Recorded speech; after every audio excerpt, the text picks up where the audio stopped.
Basic terms and concepts, একদম basic কিছু term communication data transfer related. আর এর চেয়ে বেশি ইম্পর্টেন্ট যেটা বেসিক হইলেও জানতেই হবে সেটা হচ্ছে ক্লাসিফিকেশন অফ কমিউনিকেশন সিস্টেম।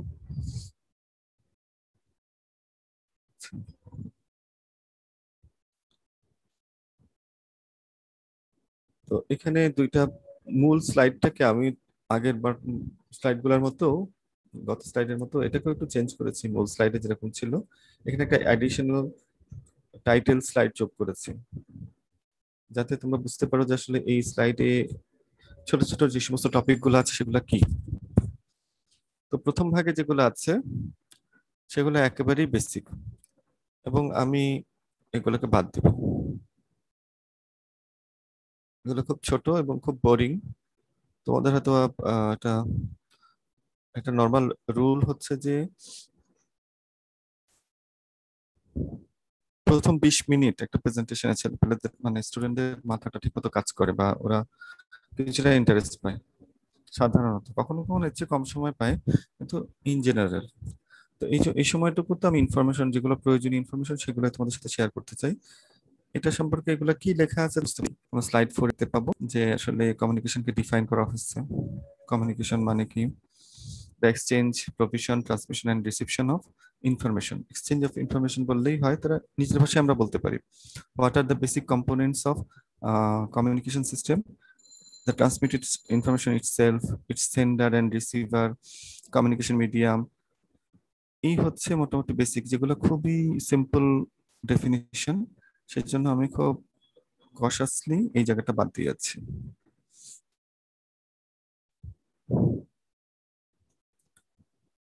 তো আমরা যেটা না পড়লেই না এটা বাদ দিলাম এবং পরীক্ষা এখানে কিছু আসবে না। এখান থেকে শুরু, স্লাইড নাম্বার 17 থেকে কিভাবে আমরা কমিউনিকেশন সিস্টেমটাকে ডিভাইড করতে পারি সেটাই আমাদের মনে রাখতে হবে। তো সেটা আমরা একটু ডিটেলসে পড়বো আজকের ক্লাসে। শুধুমাত্র হয়তো একটা টপিকসই কভার করবো, কিন্তু ডিটেলসে যাওয়ার চেষ্টা করবো।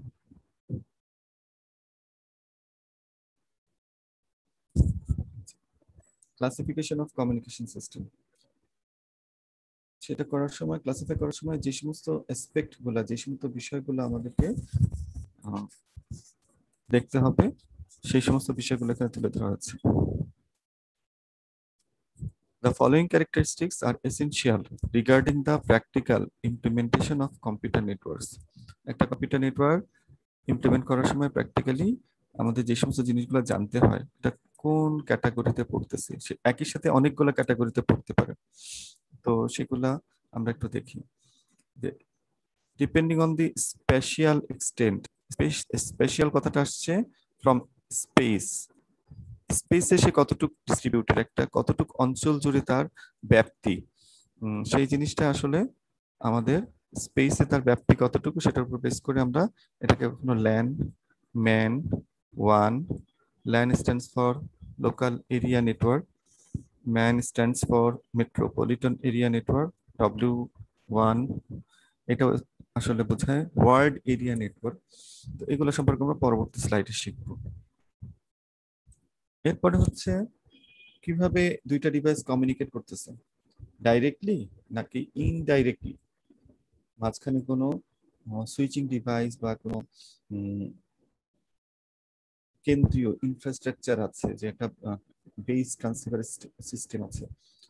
সেরকম আমরা দেখবো যে যদি ডাইরেক্টলি কানেক্টেড হয় লাইক টু ব্লুটুথ ডিভাইসেস, তোমার ঘড়ি, স্মার্ট ওয়াচ আর তোমার হচ্ছে ধরো স্মার্টফোন, কিংবা স্মার্ট ফোনের সাথে তোমার হেডফোন, ব্লুটুথ হেডফোন, এগুলা without any via media they can communicate. Bluetooth device অবশ্য মাঝখানে একটা রিলে ডিভাইস হিসেবেও কাজ করতে পারে, তো কিন্তু they can work directly also. Indirect কানেকশনের ক্ষেত্রে যেমন আমাদের মোবাইল, পাশাপাশি দুইটা আমার বাসায় ধরো আছে, আমি আমার বাসা থেকে আমার ছেলেকে ফোন দিলাম কিংবা আমার বন্ধু ভাইকে ফোন দিলাম, তখন অবশ্যই সরাসরি ফোনে ফোনে সেটা কমিউনিকেশন হচ্ছে না, সেটা বিটিএস এ যাচ্ছে। ওয়ান কাইন্ড অফ সুইচ, এক ধরনের রাউটারের বলতে পারি, কিংবা কম্পিউটার নেটওয়ার্ক হলে রাউটার লাগবে, রাউটার, সুইচ, হাব, এই সমস্ত ব্রিজ ধরনের নেটওয়ার্ক এলিমেন্টের মাধ্যমে অন্য একটা ডিভাইসের সাথে কানেক্টেড। যখন ডাইরেক্ট কানেকশন হয় সেটা সিকিউরিটি ভালো থাকে, প্রোটোকল সিম্পল থাকে, কিন্তু ইনডাইরেক্ট নেটওয়ার্কিংটাই বেশি জনপ্রিয়। এটার কারণ হচ্ছে ইনডাইরেক্ট নেটওয়ার্কিং এ রিসোর্স শেয়ার করা যায়, ডাইরেক্ট নেটওয়ার্কিং এ রিসোর্সটাকে প্রপারলি শেয়ার করা যায় না। একই নেটওয়ার্ক রিসোর্স যখন আমরা কথা বলি তখন প্রচুর রিসোর্স খালি থাকে বা ইনফরমেশন আদান প্রদান করি অন্য কাউকে, অপটিমাইজড ওয়েতে সেই যদি আমরা শেয়ার করি তাহলে কমিউনিকেশন কস্টটা অনেক কমে যায়। ফলে রিসোর্স শেয়ারিং এবং অপটিমাইজেশনের কথা চিন্তা করলে, কস্টের কথা চিন্তা করলে ইনডাইরেক্ট নেটওয়ার্কিংটাই আসলে বেশি এফেক্টিভ। কিন্তু ডাইরেক্ট নেটওয়ার্কিং এরও প্রয়োজন আছে, সেটা আমরা দেখব। পার্টিকুলার অ্যাপ্লিকেশন ক্যারেক্টারিস্টিক্স, আমরা আসলে কোন ধরনের কাজের জন্য আমাদের নেটওয়ার্কটা ডিজাইন করতে যাচ্ছি, for which the network will be design. Like function sharing, আমরা একটা নেটওয়ার্ক যখন আমরা বসাবো, ধরো আমাদের ক্যাম্পাসে যে নেটওয়ার্কটা আছে, তো ওয়েব ব্রাউজ করার জন্য আমরা যখন কোনো ওয়েব ব্রাউজ করার চেষ্টা করি তখন আমাদের এইচটিটিপি সার্ভার আমাদেরকে সেই সার্ভিসটা দেয়। যত পৃথিবীর যে কোনো কোনায় কোনায় ওয়েব সার্ভার গুলো আছে তাদের সাথে কমিউনিকেট করে তাদের ওয়েব পেজটাকে আমাদের কাছে এসে প্রেজেন্ট করে এইচটিটিপি সার্ভার। তারপর যখন আমরা কোনো কিছু ডাউনলোড করতে চাই, এফটিপি সার্ভার, এগুলো আমরা যখন প্রোটোকল করবো তখন। তারপর মেইল পাঠাইতে চাই, এসএমটিপি সার্ভার, রিসিভ করতে চাই পপ সার্ভার। এইভাবে করে একটা নেটওয়ার্কে বিভিন্ন কাজ, যখন অনেক ডিফারেন্ট টাইপ অফ কাজকে হ্যান্ডেল করতে একটা নেটওয়ার্কে অনেকগুলা বডি বা অনেকগুলা আমরা আলাদা আলাদা নেটওয়ার্ক, সাব নেটওয়ার্ক তৈরি করি, ছোট ছোট নেটওয়ার্ক, যেগুলা প্রত্যেকেই আলাদা আলাদা ইন্ডিভিজুয়াল কাজকে যদি শেষ সম্পন্ন করে তাহলে ওভারঅল নেটওয়ার্কের কাজগুলো স্মুথলি রান করবে। এটা ফাংশন শেয়ারিং হতে পারে। তেমন ভাবে লোড শেয়ারিং বা লোড ব্যালেন্সিং অনেক সময় বলে, যে ধরো পাবলিক রেজাল্ট গুলো যখন দেওয়া হয়, যেমন এইচএসসি এসএসসি, তোমরা দেখছো অনলাইনে রেজাল্ট দেখার সময় দেখা যায় একই সেকেন্ডে হয়তো 50,000 হিট পড়ছে, 1 লাখ হিট পড়ছে, হতে পারে। এতে বাংলাদেশের সব জায়গা থেকে একসাথে হিট করতেছে, সবাই আগে সবাই রেজাল্ট দেখবে। তো এই সময় হয় কি যে আমাদের যে অরিজিনাল যে ইয়েটা আছে, সার্ভারটা আছে, সেই সার্ভারটা একা যদি থাকতো এতগুলা হিট নিলে সে হ্যাং হয়ে যাবে। তখন কি করতে হয় যে এই সার্ভারের ডাটাগুলো আরেকটা সার্ভারে এভাবে কপি করে করে অ্যাডিশনাল কতগুলো সার্ভার ব্যাকআপ হিসেবে রাখা হয়। তারপর ঠিক করে দেওয়া হয় যে প্রথম 1 থেকে 10,000 যদি এখানে আসে, প্রথম 10,000টা 1 নাম্বার সার্ভার থেকে দিন, পরে 10,000 1 নাম্বার থেকে 20,000 পর্যন্ত দ্বিতীয় সার্ভার থেকে যাবে। এভাবে সার্ভারের নাম্বার দিয়ে থাকে ওরা, যে প্রত্যেকের ভিতরে লোডটাকে শেয়ার করে দেওয়া হয়, যেটা ওরা নিতে পারবে ম্যাক্সিমাম রেঞ্জের উইদিনের ভিতরে। যদি একটা সার্ভার 20,000 একসাথে রিকোয়েস্ট রেসপন্ড করতে পারে তাহলে তার চেয়ে কম দেওয়া হবে, 15,000 12,000, এভাবে করে একটা যাতে করে সে কোনোভাবে হ্যাং করে না যায়। এটা হচ্ছে লোড শেয়ারিং। আর মেসেজ শেয়ারিংও এরকম, দেখবো যে বিভিন্ন কম্পোনেন্টের ভিতরে একটা কন্ট্রোল মেসেজ আদান প্রদান করার প্রয়োজন হয়, যাতে করে আমাদের নোটগুলার কোনোটা কি অবস্থা, কোনোটা বেশি ওভারলোডেড কিনা, কোন পাথটা বেশি ওভারলোডেড, এই সমস্ত ইনফরমেশন গুলা জেনে সে ক্লেভারলি আরেকটা পাথ সে খুঁজে পাবে, সে যাতে করে এই নেটওয়ার্ক কনজেশন গুলা কমে যায়।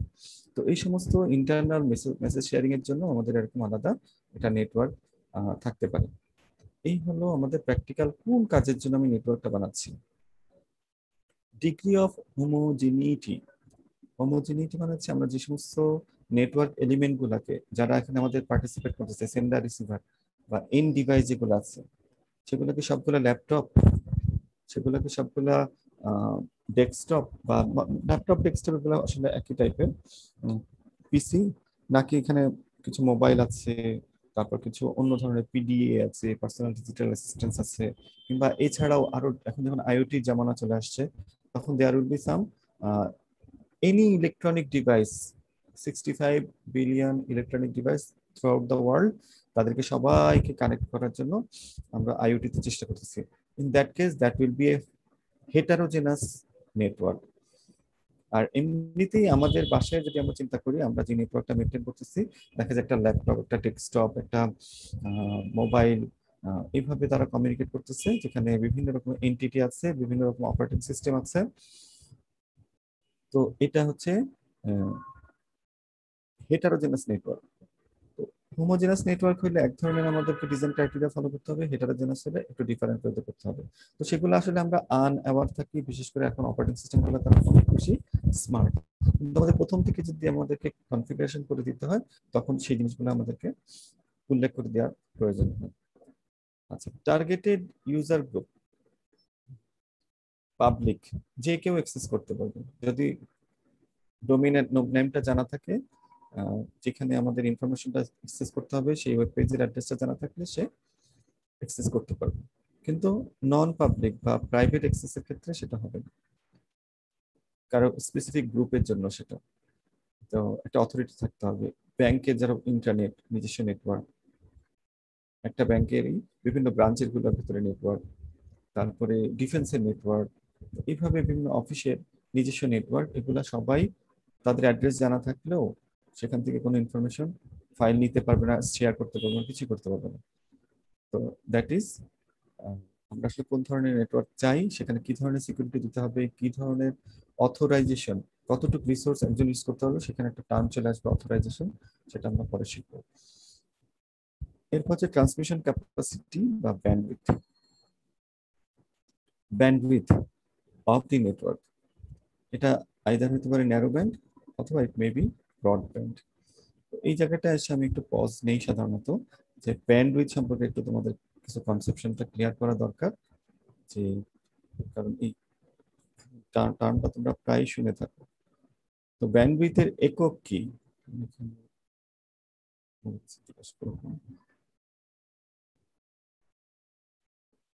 ব্যান্ডউইথের একক হার্জ। হার্জ। ব্যান্ডউইথের একক হার্জ সেটা বলেছো, ঠিক আছে। কিন্তু যখন জিজ্ঞেস করা হয় তোমার বাসায় তুমি কত ব্যান্ডউইথ ইউজ করো, মোবাইলে কত, তখন তোমরা কি বলো?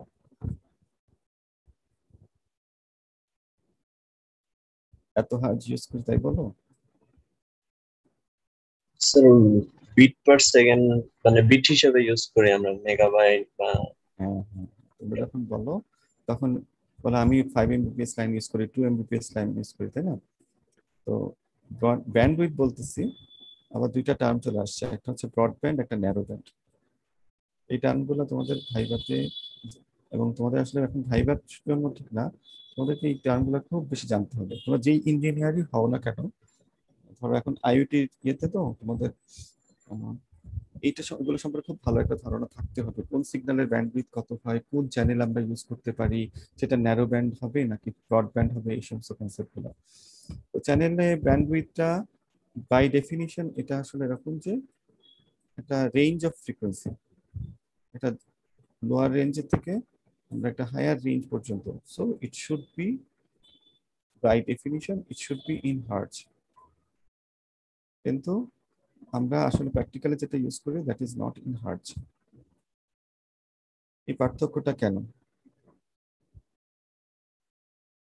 বলতে পারো? আমরা হার্জ না বলে instead of hertz we use the Mbps kbps, এই টার্মটা ইউজ করি।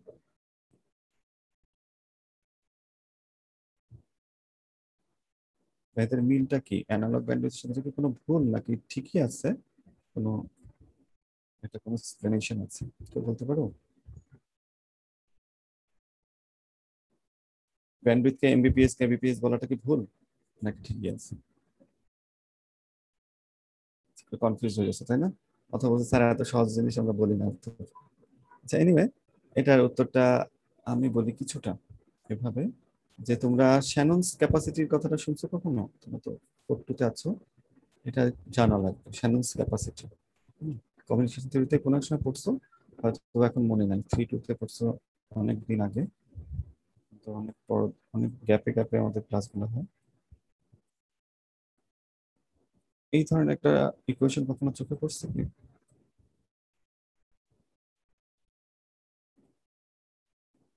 শ্যাননস capacity, SISO, single input single output communication চ্যানেলের জন্য। মিমো হইলে ডিফারেন্ট হবে এটা। মিমো মাল্টিপল ইনপুট মাল্টিপল আউটপুটের জন্য এটা একটু করসপন্ডিং, একটু আরেকটু কমপ্লেক্স একটা এক্সপ্রেশন পাবো। তো আপাতত আমরা সিসো নিয়ে রাখি। তো এখানে বি হচ্ছে ব্যান্ডউইথ। যদি আমাদের ব্যান্ডউইথটা জানা থাকে বাইনারি ট্রান্সমিশন সিস্টেমের জন্য, যদি এসএনআর জানা থাকে কত স্থানের আমরা ডাটা পাঠাচ্ছি, তাহলে ওই চ্যানেল দিয়ে, ওই ব্যান্ডউইথ দিয়ে, ওই ফ্রিকোয়েন্সি দিয়ে আমরা ম্যাক্সিমাম কতটুকু ডাটা রেট পেতে পারি, that is the channel capacity. ফলে there is a relation between bandwidth and channel capacity, that is it, যে একটা কত হার্টজ দিয়ে কত এমবিপিএস আমরা ডাটা পাঠাতে পারবো। এভাবে করে আমরা আসলে একটা এই এমবিপিএস কেবিপিএস যে ডিজিটাল ব্যান্ডউইথকে বোঝায়, সেটাকে আরেকটা বলা যেতে পারতো চ্যানেল ক্যাপাসিটি। আর চ্যানেল ক্যাপাসিটি আমাদেরকে বলে যে ম্যাক্সিমাম চ্যানেল ক্যাপাসিটি কতটুকু পাওয়া যেতে পারে।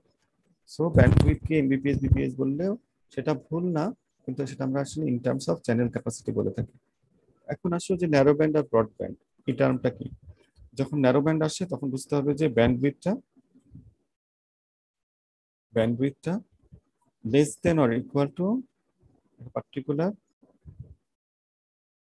1 Mbps, পার্টিকুলার ভ্যালু, এই যে একেবারে স্পেসিফিক 1 Mbps বা তার চেয়ে কম হইলে তাকে ন্যারো ব্যান্ড বলা হয়। এটার এক্সাম্পল দিতে পারো, ন্যারো ব্যান্ড টেকনোলজির কোনো এক্সাম্পল? যেমন আমরা পিএসটিএন এর কথা শুনছো? পিএসটিএন কি জিনিস? PSTN, public switched telephone network, very good. আচ্ছা, পিএসটিএন হচ্ছে ল্যান্ডলাইন আমরা যেগুলো ইউজ করি, ঠিক আছে? আচ্ছা, তো এই পিএসটিএন এর ডাটা রেট কত কে বলতে পারো?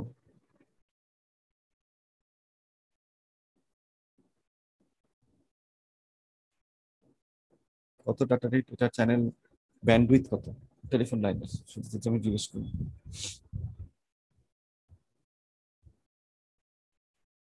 এগুলো জানা থাকা লাগবে, হ্যাঁ, ভাইবার কোশ্চেন, খুব সিম্পল সিম্পল জিনিস। কমিউনিকেশনের ফিল্ড একদম যে মরে গেছে তাও না, কমিউনিকেশন দু একটা তোমাদের ছেলে এখান থেকে 4-5 জন ঠিকই জব করবে। আর বাকি যারা কমিউনিকেশনে যাবে না, একদম পিওর কমিউনিকেশন, পিজিসিবি তে যাবা, পিজিসিবি তে যা দেখবো একটা বিশাল অংশ কমিউনিকেশন নিয়ে গবেষণা করতেছে। অপটিক্যাল ফাইবারের জন্য দেখুন আলাদা রেঞ্জ আছে, পুরো কমিউনিকেশন সেট আপ আছে। পিজিসিবি আমরা মনে করি পাওয়ার গ্রিড কোম্পানি, সেখানে আছে। এখন প্রত্যেকটা অটোমেট মোবাইল কোম্পানিতে যাও, সেখানে কমিউনিকেশনের জন্য লোক আছে। বিয়েতে যাও, সেখানে কমিউনিকেশন একটা কিভাবে করবে। রিয়েল লাইফ কমিউনিকেশন তো আছে, চিপ টু চিপ কমিউনিকেশন, সবগুলোতেই এই সমস্ত কনসেপ্ট গুলো আসতেই থাকবে। আচ্ছা, সেই জন্য তোমরা আশা করি মনোযোগ দিয়ে শুনবে। পিএসটিএন হচ্ছে 64 kbps। এছাড়া জিএসএম যেটা ছিল 9.6 kbps, জিপিআরএস 144 kbps, এজ 384 থেকে 551 kbps বা 550 অ্যারাউন্ড এরকম kbps, এগুলো হচ্ছে সব ন্যারো ব্যান্ড টেকনোলজি। প্রথম ব্রডব্যান্ড টেকনোলজি আসে 3G থেকে। 3G পর থেকে আমরা ব্রডব্যান্ড টেকনোলজি পাই। এবং তোমাদেরকে যদি জিজ্ঞেস করা হয় কত ব্যান্ডউইথ, তোমরা বলবা হয়তো অনেক বেশি। এখন আমরা অনেক বেশি ব্যান্ডউইথ ইউজ করে 5 MB কেউ বলবে, অথবা কেউ বলবে 10 MB, কেউ 50 MB। এক্সাক্ট ভ্যালুটা কারো জানা আছে? এক্সাক্ট কত ভ্যালু ব্রডব্যান্ডের, এরকম স্পেসিফিক কোন রেঞ্জের থেকে বেশি হইলে আমরা তাকে ব্রডব্যান্ড বলি?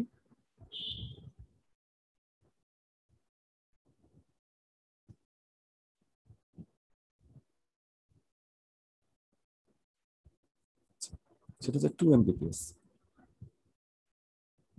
যখন এটা একটা শর্তও ছিল, এটা একটা ল্যান্ডমার্ক অপরচুনিটি ছিল যখন 2000 সালের দিকে, যে কোনো একটা টেকনোলজিকে 3G বলা যাবে বা ব্রডব্যান্ড বলা যাবে। 3G is the first broadband mobile communication. সেটা 2 Mbps এর চেয়ে বেশি হইলেই তারা খুব হ্যাপি ছিল। বাট এরপরে এত দ্রুত সিনারি চেঞ্জ হওয়া শুরু করলো যে এখন মানে সেটা অনেক আমরা ইউজ করি, 10, 20, 50, 100 Mbps আমরা খুব ইজিলি বাসায় বসেই পাই। তো এই হচ্ছে আমাদের ব্রডব্যান্ড আর ন্যারো ব্যান্ডের ভিতরে একটা পার্থক্য। এখন যে কথাগুলো বললাম, এই কথাগুলো এইটার আগে আরেকটা টার্ম বসবে, সেটা হচ্ছে চ্যানেল ব্যান্ডউইথ। ব্যান্ডউইথটাকে আরো স্পেসিফিক বলি, চ্যানেল, যে চ্যানেলটা দিয়ে আমরা কমিউনিকেশন করতেছি। কমিউনিকেশনের কয়েকটা অংশ গতদিন আমরা স্লাইডে দেখেছিলাম, একটা ট্রান্সমিশন মিডিয়া থাকে, সেই মিডিয়াটা চ্যানেল ব্যান্ডউইথ। কিন্তু ব্যান্ডউইথ বলতে শুধুমাত্র চ্যানেল ব্যান্ডউইথ বোঝায় তা না। Bandwidth can be signal bandwidth, signal bandwidth and channel bandwidth, আরেকটা ভাগ হতে পারে ব্যান্ডউইথ, সিগন্যালের ব্যান্ডউইথ। আচ্ছা, আমি একটা সেকেন্ড একটু পজ দিচ্ছি, এর ভিতরে তোমাদেরকে একটু বলে যাই, অডিও সিগন্যাল যেটা আমি কথা বলতেছি সেটার ব্যান্ডউইথটা কত।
আচ্ছা, হোপফুলি তোমরা আছো এখনো।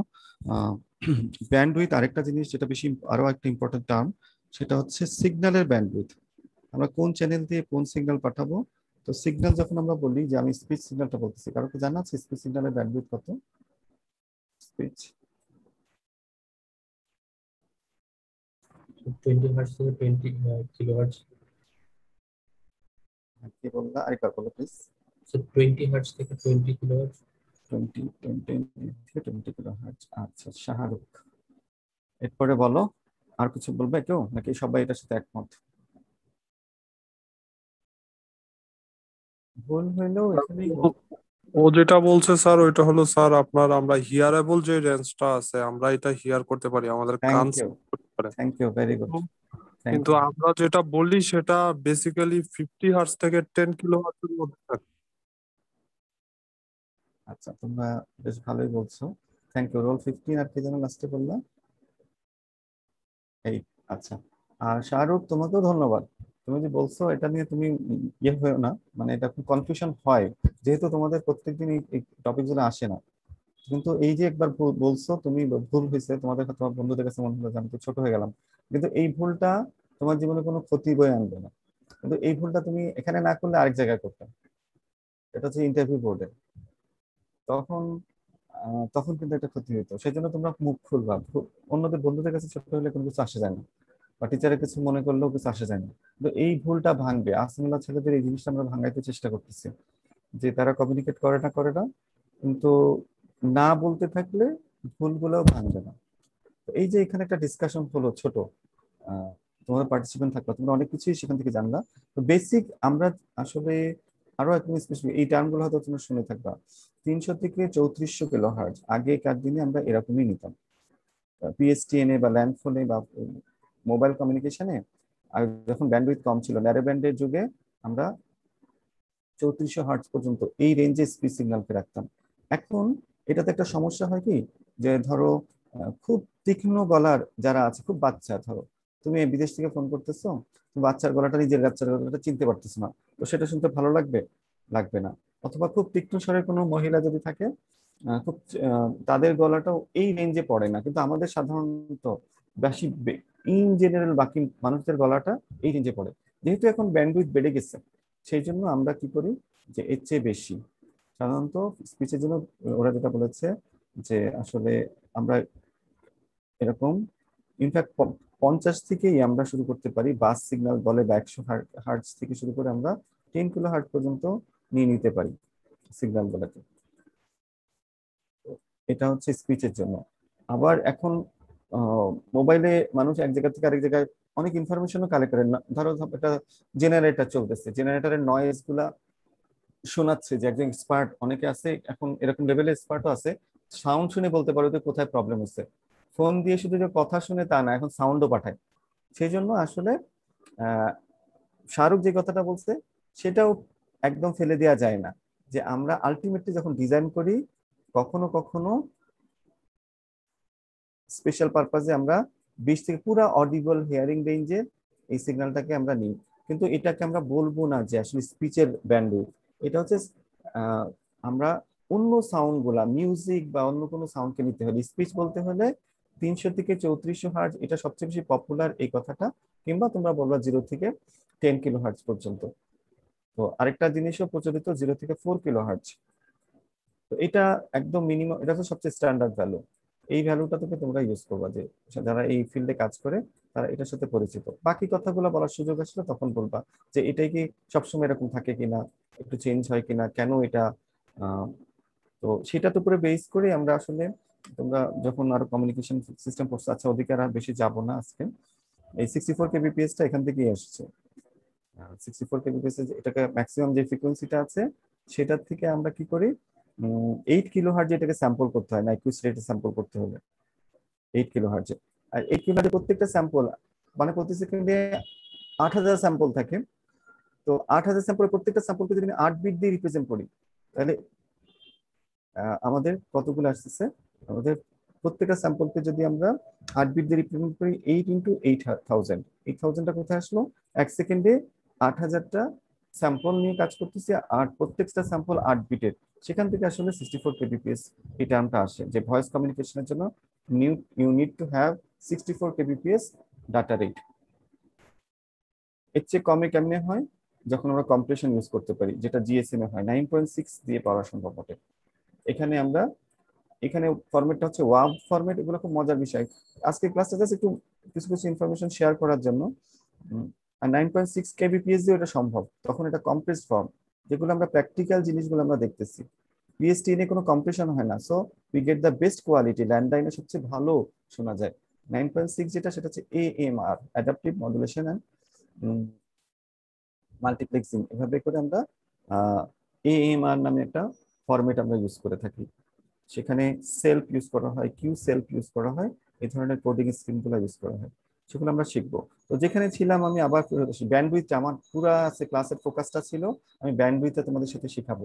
ব্যান্ডউইথ জিনিসটা কি, যাতে সমস্ত কনফিউশন গুলো দূর হয়। তো সিগন্যাল ব্যান্ডউইথ, এটা হচ্ছে অডিও সিগন্যাল ব্যান্ডউইথ হচ্ছে 0 থেকে 20 কিলো হার্টজ। শাহরুখ, তুমি যখন অডিও সিগন্যাল ব্যান্ডউইথ বলা হবে তখন বলবা এটা 20 থেকে 20 কিলো হার্টজ। বাকিদের জন্য this is audio signal bandwidth. আর স্পিচ সিগন্যাল ব্যান্ডউইথ হচ্ছে প্রিফারেবলি 0 থেকে 4 কিলো হার্টজ। আর অডিও সিগন্যাল ব্যান্ডউইথ বলতে আমরা 20 থেকে 20 কিলো হার্টজ বলবো। আচ্ছা, আর হচ্ছে ভিডিও সিগন্যাল ব্যান্ডউইথ, এটাই এখন এই টপিকস এর উপর লাস্ট কথা। কেউ বলতে পারবা 15 বা কেউ? ভিডিও সিগন্যালের ব্যান্ডউইথ কত?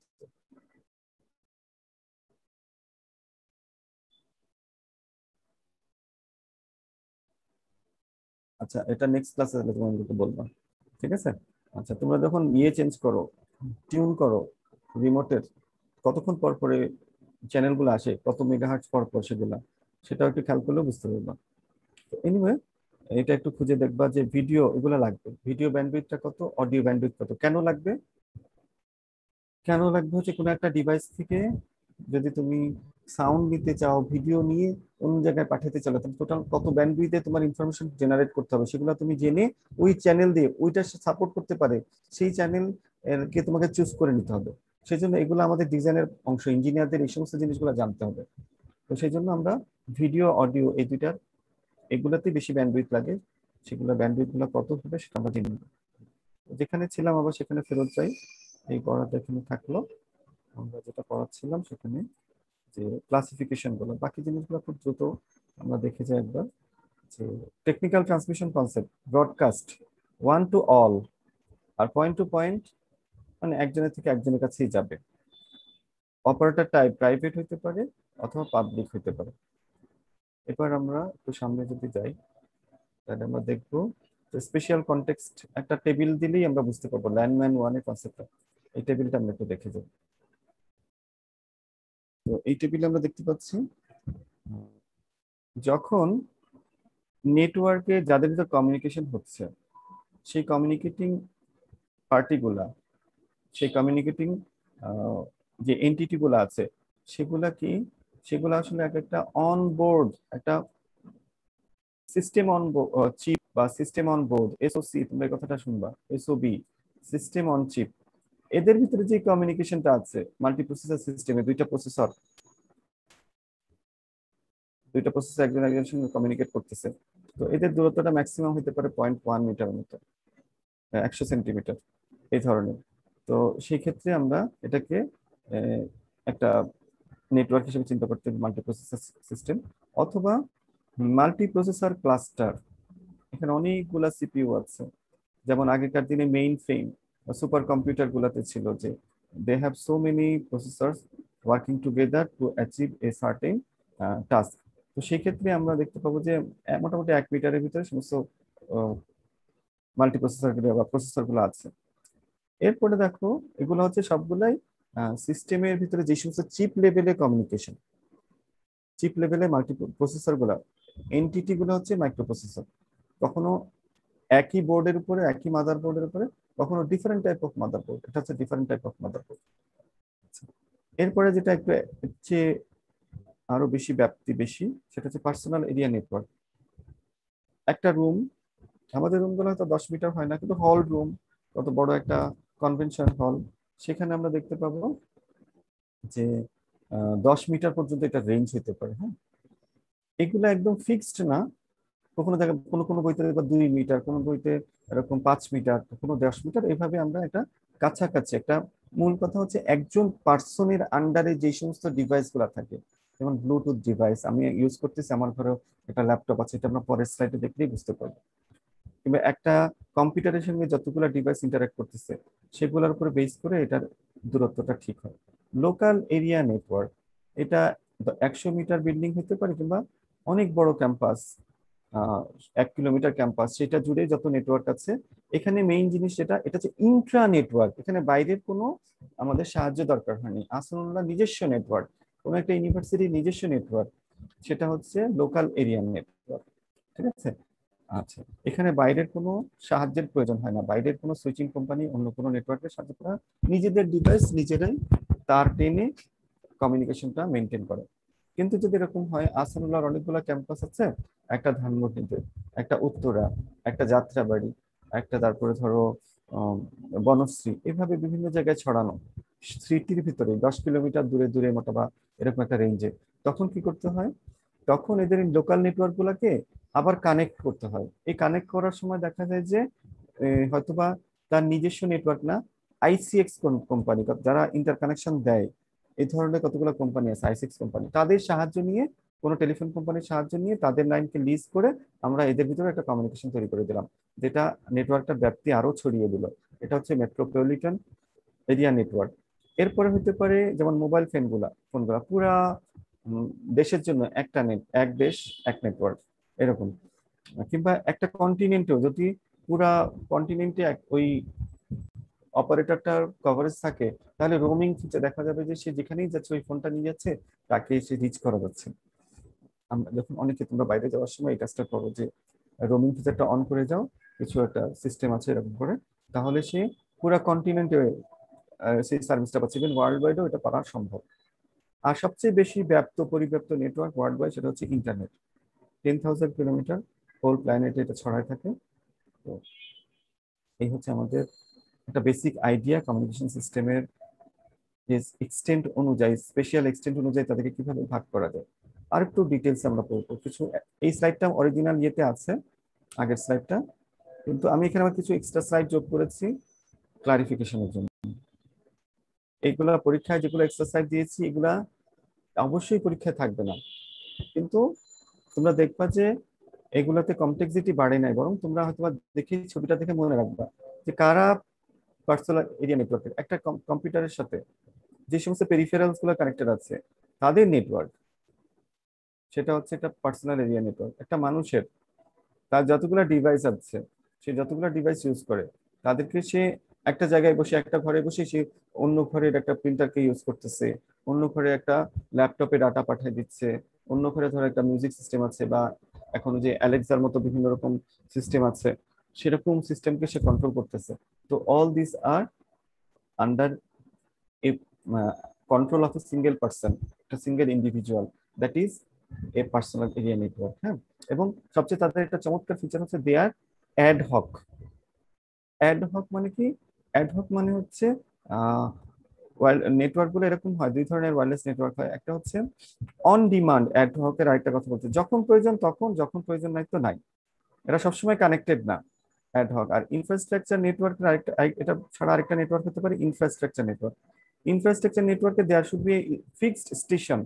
সবাই কমিউনিকেট করতে হলে তার মাধ্যমে একজন বস থাকবে, একজন বেস থাকবে, সে তার মাধ্যমে সবাই ইনফ্রাস্ট্রাকচার নেটওয়ার্ক। আর অ্যাডভোকেট সবাই বস, ঠিক আছে, যে ইচ্ছে করলে যার সাথে কমিউনিকেট করতে পারবে, কখন ইনিশিয়েট করতে পারবে। এবং ইভেন এখানে আরেকটা মজার বিষয় আছে, they can be used as a relay. অন্য একজনের কাছে আমি ডাটা পাঠাতে পারতেছি না, মাঝখানে আরেকজনকে সাহায্য নিয়ে আমি, এটা হচ্ছে ইনফ্রা, আমাকে বোঝা যাচ্ছে না, আমি একটু সুন্দর করে ইনফ্রাস্ট্রাকচার।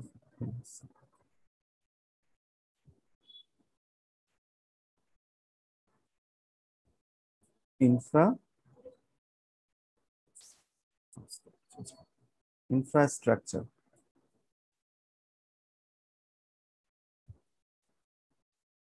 ইনফ্রাস্ট্রাকচার নেটওয়ার্ক, এখানে একটা বেস স্টেশন লাগবে, একটা বেস কমিউনিকেশন সিস্টেম থাকবে, সবাই তার মাধ্যমে যোগাযোগ করে। অ্যাডহকে সবাই নিজের সাথে নিজে পয়েন্ট টু পয়েন্ট কমিউনিকেশন এবং অন ডিমান্ড, যখন যার সঙ্গে দরকার তার সাথে।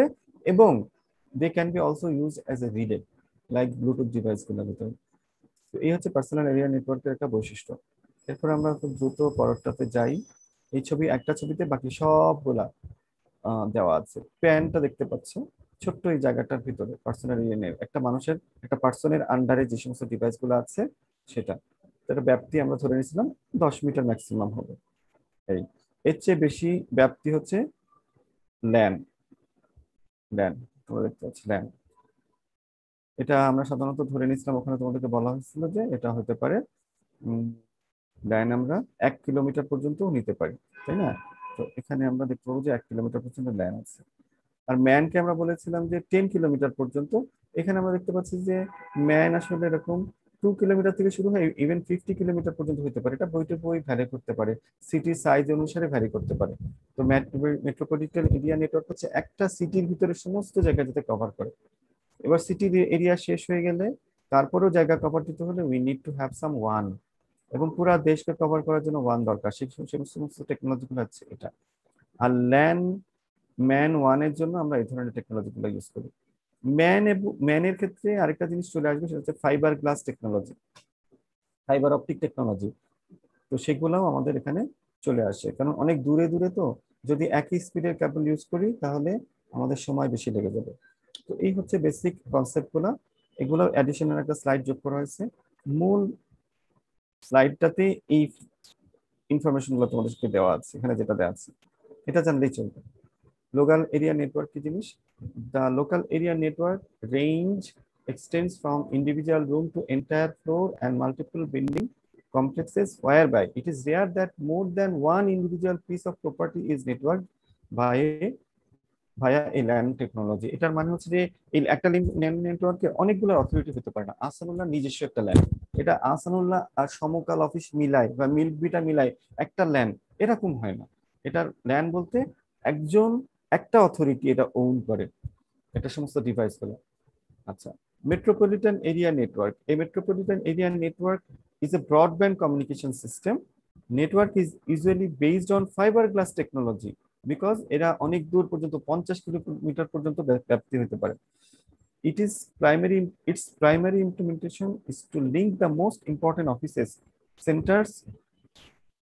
centers of one large city with another. যেটা বলেছিলাম, একটা গাবতলীতে আছে, একটা উত্তরাতে আছে, একটা বনশ্রীতে আছে, একটা মোহাম্মদপুরে আছে। এই সমস্ত নেটওয়ার্ক গুলাকে একটা নেটওয়ার্কের ভিতরে নিয়ে আসতে চাইলে আমরা কি করব? আসলে কতগুলো ল্যান্ডকে কানেক্ট করতে হবে। উত্তরার ল্যান্ডটাকে কানেক্ট করতে হবে মোহাম্মদের ল্যান্ডের সাথে, মোহাম্মদপুরের ল্যান্ডটাকে বনশ্রীর সাথে, বনশ্রীর সাথে, এরা সবাই ইন্টারকানেক্টেড থাকবে। তো মাঝখানে আমরা সাহায্যকারী হিসাবে একটা ফাইবার গ্লাস টেকনোলজি সাহায্য নেব। এটা প্রোভাইড করবে আমাদের একটা আইসিএক্স কোম্পানি, কোনো একটা কোম্পানি এক্সটার্নালি সেটা আমাদেরকে প্রোভাইড করবে। নতুবা আমাদের এত দূর তার টেনে টেনে আমাদেরকে পোষাবে না। আমরা উত্তরার থেকে ডেফিনেটলি তার টেনে নিয়ে যাব না মোহাম্মদপুরে, এটা আরেকজন আমাদেরকে এই সার্ভিসটা দিবে। এটা হচ্ছে মেট্রোপলিটন এরিয়া নেটওয়ার্ক। আর ওয়াইড এরিয়া নেটওয়ার্কটা কেমন, আমরা সেটা মোবাইল বা ল্যান্ড ফোনে দেখতে পাচ্ছি। Remote networks and wide area network extends over a large gigantic বা geographic area that may be a country or a continent and serve the extended networking of the end systems and individual lands. এই হলো আজকের আমরা যা পড়াইতে চেয়েছিলাম, এটা আমরা আসলে এখানে এত পর্যন্ত শেষ করেছি। নেক্সট স্লাইডে আমরা অন্য ধরনের একটা শিখবো, কিভাবে টপোলজি শিখবো এই 22 নম্বর স্লাইড থেকে নেক্সট ক্লাসে ইনশাআল্লাহ। আজকের ক্লাস এখানে শেষ। তো তোমরা তো জানো মনে হয় বুধবারের ক্লাসটা আমি শিফট করে বৃহস্পতিবার দিন নিয়ে গিয়েছি। তো কালকে ক্লাস হবে না 1টার দিকে। হ্যাঁ, আশা করি তোমাদের খুব বেশি সমস্যা নেই। যদি সমস্যা থাকে তাহলে আমাকে একটু জানাও। এটা স্যার আসসালামু আলাইকুম। ওয়ালাইকুম আসসালাম। হ্যাঁ বলো। স্যার ওই যে 24 তারিখে আদনান স্যার হচ্ছে একটা পোস্ট দিয়েছিল স্টুডেন্ট ইনফরমেশনের জন্য, ওটার লাস্ট ডেট ছিল হচ্ছে 26 তারিখ। তো স্যার আমরা না কয়েকজন খেয়াল করিনি, তো ওটা মানে ফিল আপ করতে পারিনি, তো ওটার তো টাইমও শেষ। স্যার এটাতে কি কিছু করা যাবে? হ্যাঁ হ্যাঁ, অবশ্যই করা যাবে। তোমাদেরকে তো ইনপুট করতেই হবে, input বাদ দিয়ে তো কিছুই করা যাবে না। তোমরা এটা তাহলে কারা কারা যোগাযোগ করতে পারে না, তোমরা ডাইরেক্ট আদনান স্যারকে মেইল করো, কারণ আচ্ছা মডুলের কোঅর্ডিনেটর হচ্ছে স্যার। তো এখন স্যারকে যদি কোনো স্যার হয়তো বা তোমাদের কোশ্চেন জিজ্ঞেস করে তাহলে দরকার হলে আমি প্রথমে তোমরা স্যারের সাথে ডাইরেক্ট যোগাযোগ করো। আচ্ছা জি স্যার, ঠিক আছে তাহলে। আচ্ছা স্যার, আসসালামু আলাইকুম স্যার, থ্যাংক ইউ। হ্যাঁ, ওয়ালাইকুম আসসালাম। তাহলে আজকে আমরা ক্লাসটা এখানে শেষ করলাম। আশা করি সবাই তোমরা অ্যাটেন্ডেন্স দিয়েছো। আমি অ্যাটেন্ডেন্স এখন বন্ধ করে দেবো। ওকে, আসসালামু আলাইকুম।